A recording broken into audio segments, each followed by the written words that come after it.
Care for a dip? Dare you dip your feet?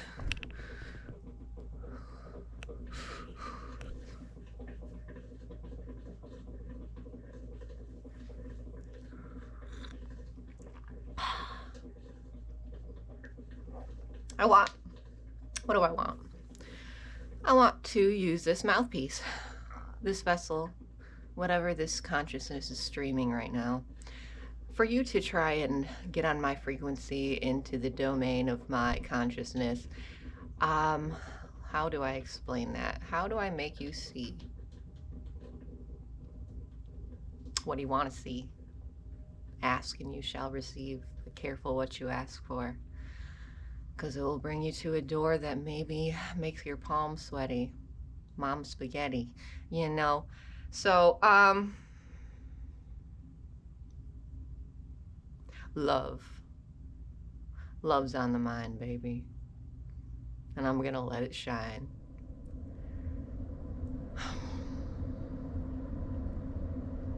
Past me, past selves, had only loved broken, because I was broken. And like Dia Frampton said in her song, The Broken Ones, that found me at a very, very, very young age. Well, at least I felt very young at the time, spiritually. Haven't even awoken yet. Still sleeping. But that song lulled me. That song helped me. I may have not had good love stories in the past. I love those that were broken, lost. And I love them anyways. And their love was imperfect. And their love that was broken broke me in a sense. But I loved through that. And that's uplifting.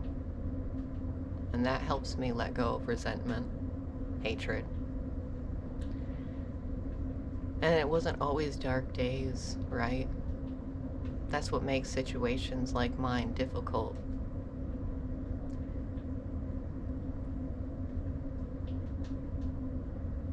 Let's pretend you have a totem.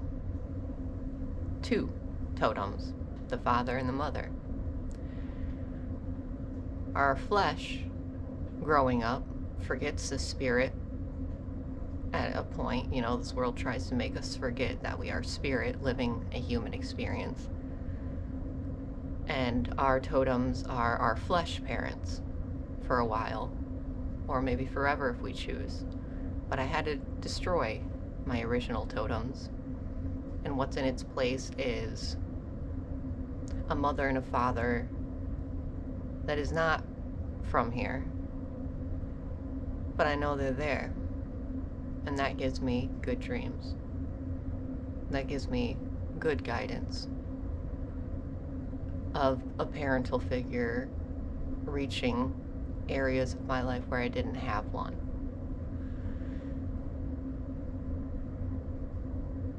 I will always honor the flesh that brought me here and respect the things that brought them to be. But I need it to be heard that the way we partner up and view love in many different ways has been void of the real connection of love, of Jesus. The whole astral lessons of the Bible. Jesus is the heart of consciousness that will go to all depths, to all frequencies, to all matters of flesh, blood, atom, spirit, soul, and find the love and the grace and the forgiveness and cast out the darkness into the light. We are kind of in the void of flesh, the realm of material plane, that if you look with different eyes, it isn't real. It's only as real as we make it. But in this matter, material plane,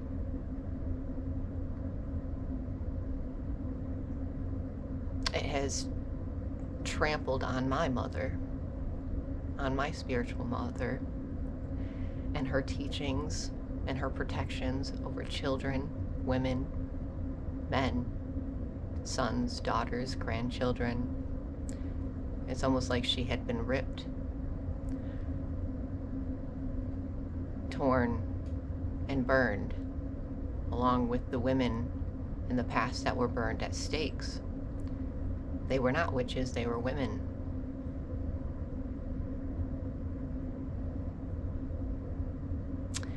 And I bet a lot of those women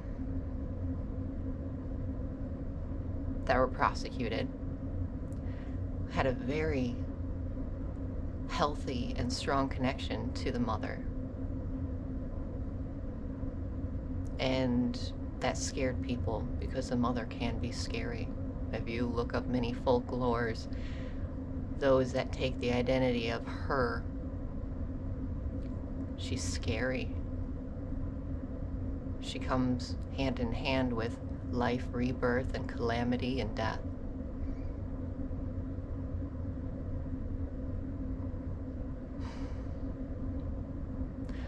I guess what I'm trying to say is if we continue to ignore the things that men in power are claiming over the mother, this world will end. It will burn, and nature will take upon itself to rid itself of a cancer, of a parasite that isn't good for it. Never underestimate the mother, her nature. And just as Jesus is always there, watching, knowing, hearing, feeling everything that we do, the mother as well. Because who do you think gave you your life? God? Jesus?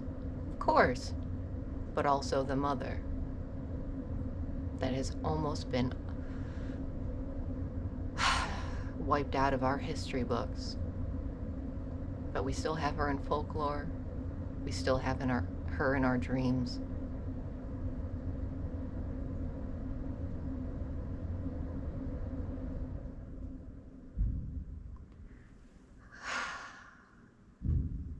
I try and bare my heart and soul, but to be honest with you, there's no words to explain. There's nothing I can convey and send off to you and a ball of energy and ripple effects, butterfly effect that will make you see something you're not ready to see, because it requires letting go of attachments, of all we identify with self and the flesh, and seeing the core of ourselves that this world seems to make us want to forget. Care for another treat? How about a Danish? I'm reading this book. Remember, be here now. Do not read this when you're tripping on mushrooms. You will think that you are a part of a story, a part of something, and you'll might interact and reenact it. I don't know what to tell you other than this is very good. Okay, it comes with a lot of practices, a lot of study guides to eating, to yoga, to meditation. It's a very good book. And to all the Christians, to all those that, vowed to God to give you your heart and your soul, I want you to know that if your God is so great, powerful, unlimited, part of the chaos, cosmos, the chaos is intertwined in it all. There is no limiting God. Then why do you think he cannot use alchemy? Why do you think he cannot use magic? Why do you think he cannot use cards and tarot and the things that are seen as witchery? Who do you think made him, love? It wouldn't exist if God didn't make it. Why are you limiting your own God? And what avenues and veins he chooses to reach people, to save them, to help them enjoy this plane?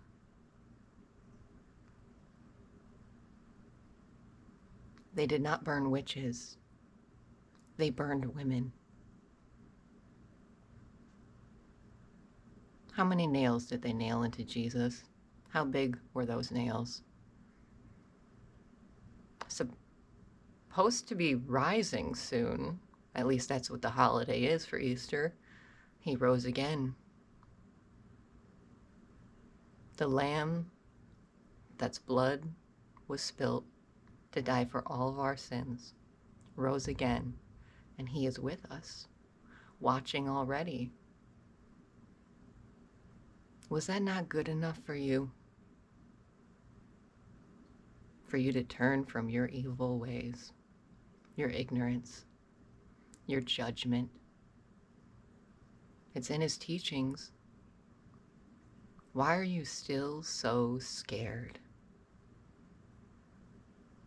Would you like to know what it feels like to have nails hammered into your flesh? If you would have been there to watch, would you have cried or just beheld? Because you know you couldn't stop it. It's what he was born to do.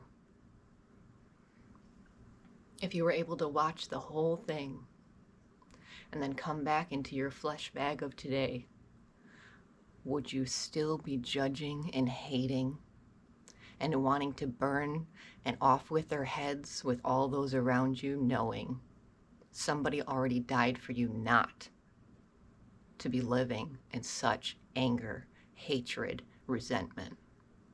Why do you hold on to it when the blood has already been spilt?